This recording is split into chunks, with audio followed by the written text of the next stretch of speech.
2018 உலக நாடுகளே உற்று நோக்கிய அந்த 400 மணி நேரம் என்ன நடந்துச்சு?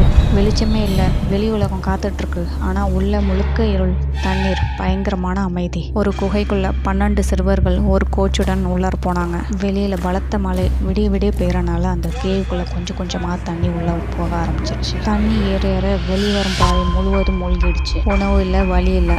ஒரு நாள் இல்லை, 2 நாள் இல்லை, 10 நாட்கள் மரண போராட்டம். உலகம் முழுக்க இருக்க டைவர்கள் வந்தாங்க. ரெஸ்கியூ டீம் உயிரை பணையம் வச்சு கேவுக்குள்ளார போனாங்க. ஒரு மனிதன் கூட செல்ல முடியாத அளவுக்கு குறுகலா இருந்துச்சு பாதைகள். ஒவ்வொரு மீட்பும் உயிர் பந்தயம்.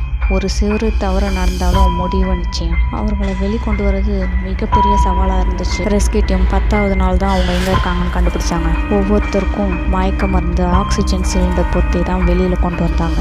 வரலாற்றிலேயே மிகவும் ஆபத்தான, மிகவும் பதற்றமான மீட்பு முயற்சி இதுதான். சுமார் 240 மணி நேரம், 10 நாள் எப்படி உயிர் பிழைச்சாங்க?